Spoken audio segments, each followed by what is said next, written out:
everybody. Welcome back to Cocktails and Rocktails with me, your most notorious groupie, Alice Mouse, author of We've Got Tonight. These other books right here, where you can get all that down in that description. So go down, fiddle about, use your fingers. Kind of fun. And as you can see, we're coming to you from Candyland today because I just tested positive for COVID. Yay. Worked all through the pandemic, did not get COVID. Go to a concert out at the Utah First that I hate, that arena. Get going. Yay! No, not yay. So, and thank you guys so much for all the love, all the support this week, especially with me being sick. You know, it just, when I first got sick, it didn't test positive for COVID. Haven't been getting better. That was Saturday. Sunday, I took the test. It's Thursday now. I'm recording this on the fly, so didn't today. I retook the test. Yeah, good times. So, just over it.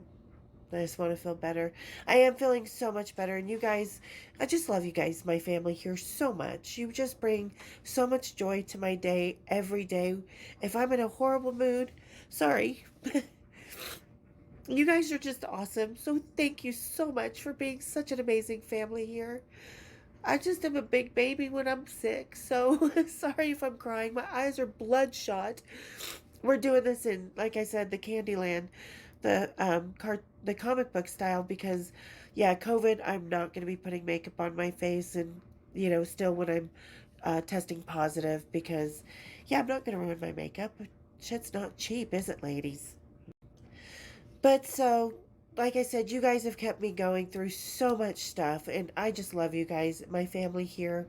You truly mean the world to me. So thank you so much for all the love and support, and for putting up with me the past few weeks. It truly means the world to me.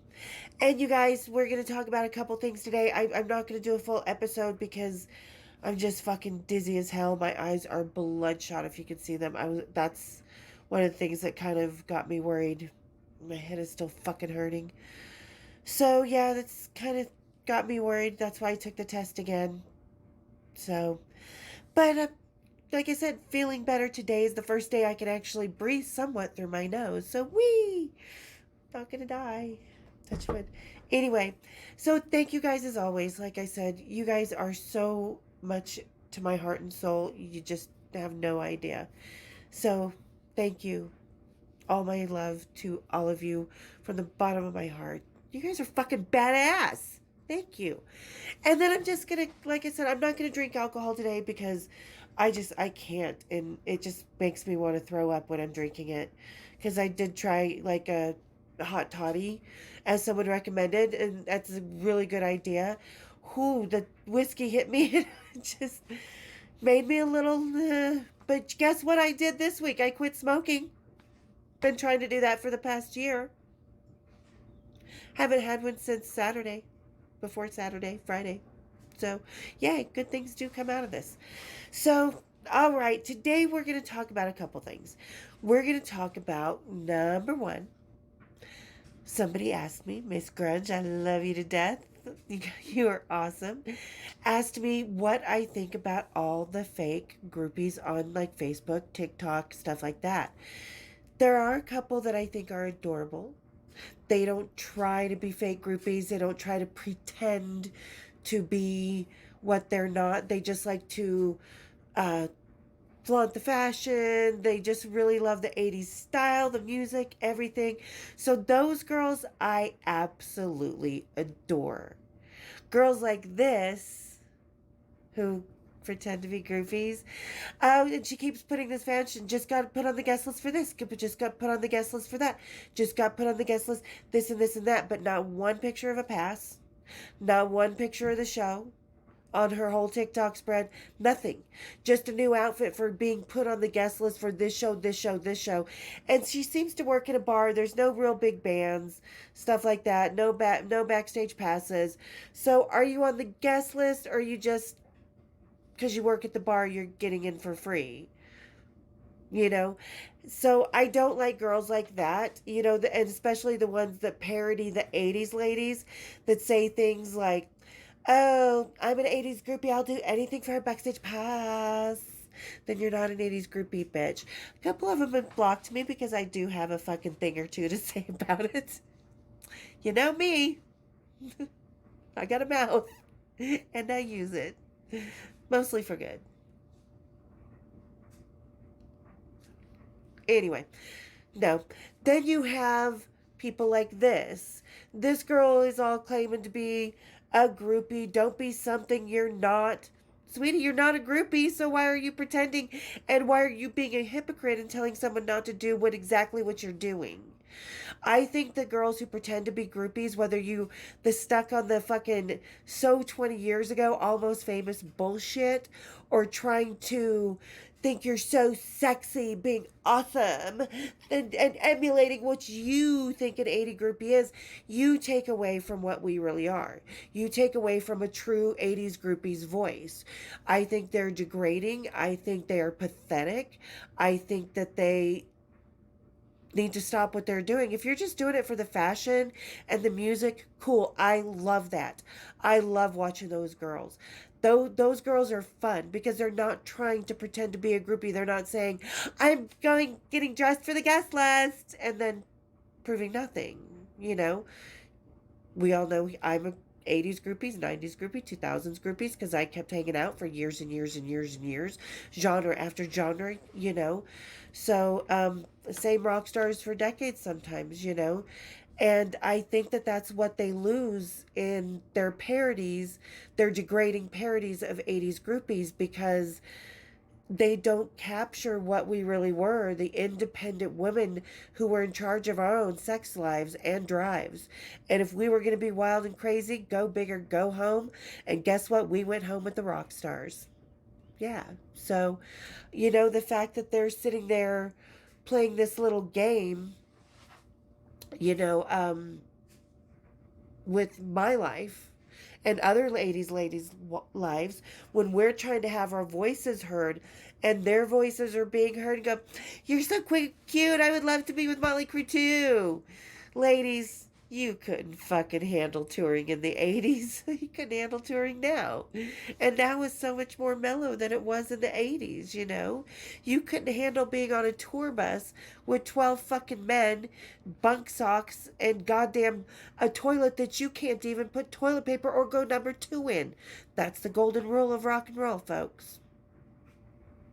Can you handle that when you need to take a shit and you have to put a grocery bag in, toss it out the window when you're done because there's no place else to go besides the side of the road, and you can't go number two or put toilet paper in the tour bus toilet? No, see, this is the realities that they're not banking on. They're just banking on some little fantasy that their little pubescent heads couldn't. I don't care if they're in their 20s. They're still pubescent to me. They could not handle the real life. So do I have respect for them? No. I very much dislike them because they take away from what we really were. They make a parody. They make a joke without doing research. And they do it for the fame, the clicks, the likes, the shares, the attention, their egos. Not for anything real.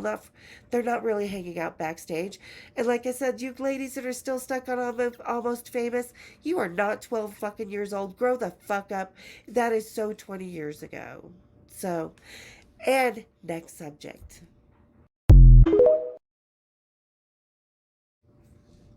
And next subject is something we did recently cover in kind of a different area with Zach Wilde. It's going to be this. This. Do you see what that says? Rita is going to release some alcohol on Dime. What about Vinny? Where the fuck is Vincent Paul in all of this? Seriously. Like, where the fuck is Vincent Paul? Yeah, I'm sure her and Dime, no doubt Rita and Dime talked about releasing an alcohol, the black tooth grin and all that stuff. No doubt, but so did Vinny and Dime. I was there. I sat on that tour bus while they were talking about it. We're cruising down the road. Rita was at home. So, it really pisses me off because Um, you know, Vinny trusted his legacy, his name, his future to Rita. She's just fucking throwing that in the trash. Because, like I said, in all of this, in this alcohol, where's Vinny? It's just dime. Just dime. No Vinny. No Abbott brothers. No nothing like that. Where the fuck is Vinny in this tour? Where the fuck is Vinny in any of this alcohol sales? Where, even though this was, he and Dime had the same idea as well. You know, he talked about it with Dime. And Vinny was going to do it while he was still alive, but just all of his money was going into Hell Yeah. He was funding them, not their brilliant fucking music. No. So it just really upsets me because, you know, like I said, Vinny trusted his legacy, his memory to Rita. And she just pretty much spit Vinny on the ground, just like Zach did. Just like the rest of them, just spit Vincent Paul's memory on the ground and said, fuck you. It's all about Dime. Because that's what they think this is about. Because that's how you can tell guilty people. Guilty people cannot look that person in the eye or say their name. They will intentionally,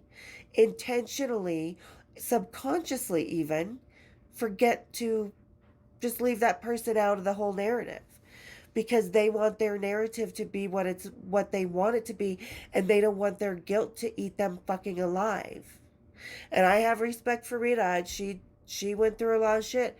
She held up some shit after Dime died, even when Vincent Paul died. But I think she dropped the ball with Vin. She just doesn't care about Vincent Paul. She doesn't care about her brother, because that's who she was to Vin, like a sister.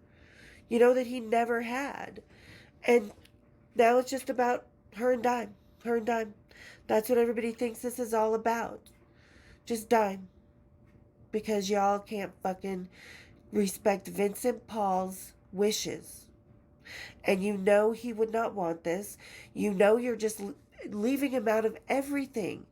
And while while Rita and Dime were sitting in the basement on Mom's couch watching fucking whatever MTV, drinking goddamn cheap ass whiskey from the liquor cabinet, Vin was working at McDonald's. Vin was working at getting fucking Pantera gigs. Vin was working. Vin made this motherfucking band. If it wasn't for Vincent Paul, none of this would be happening. Not even this reunion tour. Rita would not have the chance to make an alcohol for Dime. You know?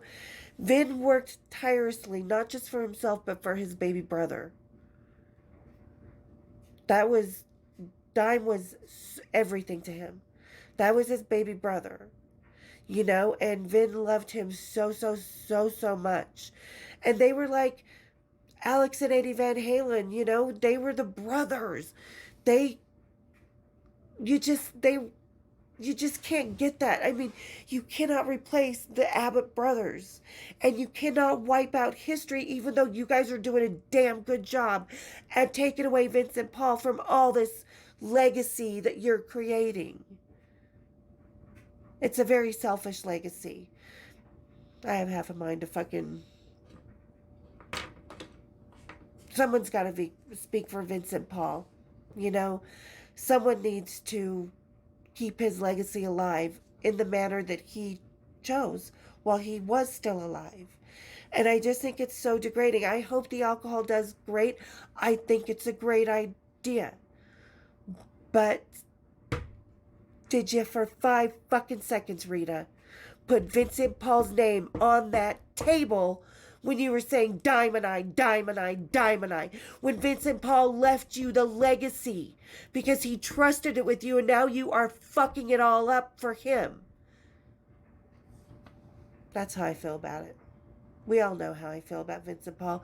We all know how I feel about the Pantera tour. Because it's not Pantera. I call it the Scab tour, you know, because people are crossing the picket lines.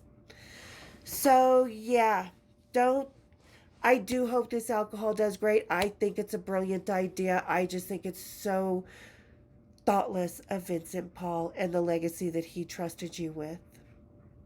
Rita, like I said, I have total respect for you in so many ways. I have total love for Rita in so many ways because I think she was such a strong woman throughout the years, and I know it just crushed her losing her man. It crushed her when Vin died because that was family. That was her brother too. So why are you just worried about your brother? What about the other brother? What about his legacy? What are you doing for Vincent Paul's legacy? Are you keeping up the Zildjians? Are you keeping up advertisements? Are you keeping up anything for Vincent Paul like you do Dime? Or maybe I'm mistaken because I know it was Rita and Jerry, I believe, that he left his legacy to. And I'm assuming since Jerry passed away, it went to Rita because that was like his daughter. That's like his family, you know? So, and what better hands to leave it in, to be honest. She's been so great about so much stuff, but I just don't like this one thing. And it's okay. We don't have to agree. It's okay. I just think there was a reason that Vincent Paul left it to you. Because he knew. He knew. You could be Wendy Dio. You could be Sharon fucking Osbourne because you're that kind of intelligence. You have that kind of clout. You have that kind of class. You are that kind of rockin' ass woman. But you just dropped the ball here, Rita, and I'm so sad that you're leaving Vincent Paul out of all of this and just taking Dime with you. I understand on one hand because I was your man. I focus on Vincent Paul a lot because that was my man in that band, you know? Whatever we were 8 years. That was my fucking man. I have his back. Always will. So, really excited for the alcohol. Glad you're doing it. But you know what? Oh, brother, where the fuck art thou? Why is everybody just wiping Vincent Paul out like he never existed? Why does everybody feel it's okay to stomp all over that man? It's not. You're pissing on his grave. Just can't believe it. After everything he did that he gave to everybody. Vince Paul had such a big heart, just like his brother Dime did. You know, Vincent Paul was a little more guarded, a little more skeptical because he had been fucked over, and now he's rolling in his grave because he's fucked over even more. So, okay, there you guys go. There's my rant and babbles for the day. I want to thank you again so much to everybody for just being so awesome, so amazing, so supportive, such an amazing family here. I just love you all truly. And there's just no words. I just can never describe how much I love you guys because there's just no words for it. But, all right. And for those of you just hanging out, nosebleeds, just hiding, hit that subscribe, hit the bells, hit my... hit the subscribe, become a member, hit my bells, and we'll see you again here in Cocktails and Rock Calls. Love you guys.